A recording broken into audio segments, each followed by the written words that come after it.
Hey guys, PIEGUYRULZ here, and lately I've been watching quite a bit of Ed, Edd and Eddy, in particular seasons 1, 2, and 5, and the movie, not for any other reason except for the fact that those are the seasons that I own. This isn't strictly a review so much as a ramble, speech, whatever you want to call it. Anyway, Ed, Edd and Eddy is something that I watched a ton when I was a kid. Like, a lot. Probably more so than most other shows out there, partially because Cartoon Network aired it quite a bit. It stayed on the network long after the cartoon branding left, and lasted a lot longer than most shows. It was 1999 to 2009, even though it only had 5 seasons, a 1-episode 6 season, and a movie. So technically, I guess you could say it has 6 seasons and a movie. Now, at first, when I started rewatching, I was afraid that I had seen the episodes too many times as a kid, so I wouldn't be able to get into them. And even though I do feel that way about maybe 1 or 2 episodes I've perhaps seen a bit too many times, in general, the show is very, very easy to rewatch. But I noticed something very interesting, and that is that Ed, Edd and Eddy is a show that does a lot of things that annoy me when other shows do it, but Ed, Edd and Eddy does well.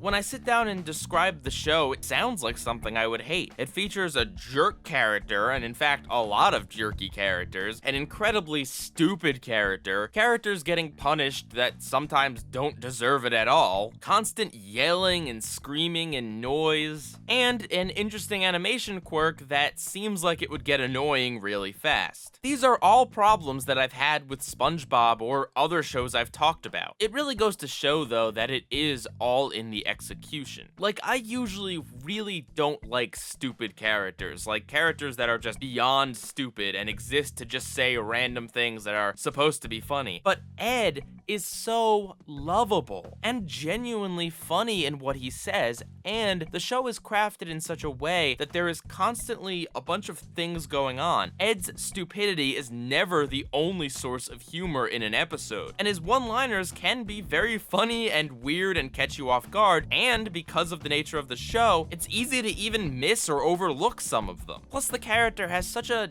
big heart to him. Even if he's an idiot, and even if there are times when he gets nasty, in general, he is such a nice guy that how could you not like this character? And then there's the art style. The squiggly outlines that all the characters have. This seems like something that would be very gimmicky and distracting and weird, but no. You watch it and it's like it's not even there. It's a naturally very animated, very fast-paced, crazy, lots of things moving at once kind of show. So the fact that even the outlines wiggle only help the show have even more energy. Even when the characters are standing still, they're still moving because of the wiggly outlines. How about the jerky characters?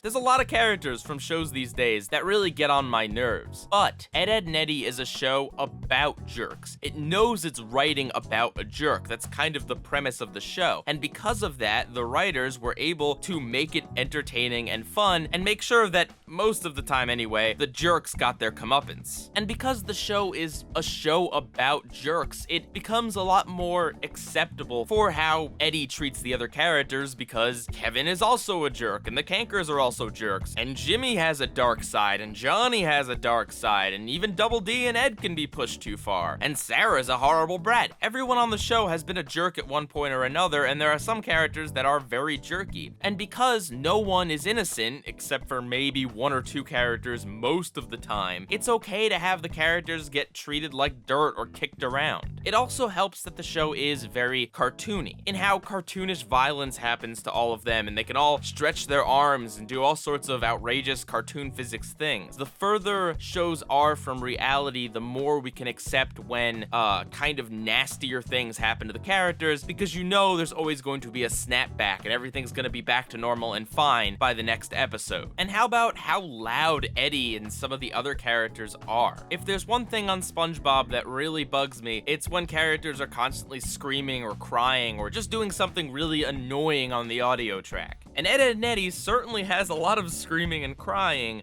but the audio track is nothing short of a masterpiece, because not only does it have the characters' voices, but it is almost always playing music. It's Mickey Mousing, as it's known in the industry, where the music is directly timed with the character's actions. And on top of that, there's a bunch of sound effects. Whenever a character is butthurt over something, there's a little baby crying sound effect. Whenever Sarah's on screen, there's little puma sound effects, and Naz gets little gentle cat sound effects. Because the soundtrack is so rich and diverse and such a great part of the show, it kind of softens a lot of the screaming, and also in general the yelling kind of fits with the show, so it doesn't bother you as much because it's just part of the experience. Ed, Edd n Eddy was a very well-made show. Its tone and atmosphere are something that I don't think many other shows have been able to pull off. It's a show that's stupid and loud and mean, but because all of these things are built into the show and specifically designed to be that way, the writers are able to use this in such a way to tell good stories and be entertaining. A lot of the times in shows like SpongeBob, when the characters come off as too stupid or too mean or too loud and annoying, it's not because the writers intended that, it's because the writers were writing something and the characters accidentally came off as too annoying or too stupid or too mean or whatever. On Ed, Edd n Eddy, it's always deliberate and intentional, so they're able to do something really awesome with it. And that's not to say that the show doesn't falter occasionally. There are times when Double D and Ed are punished for something that Eddie does, and yeah, that can be a bit frustrating. And there's also times when Eddie can go maybe a little bit overboard. Sure, the guy does have a good excuse as seen in the movie, but that's not really brought up in the rest of the series, and there is certainly a line where his behavior can go from funny to kind of annoying. I think they're usually on the funny side of that line, but it can pass into annoying, especially in season 5.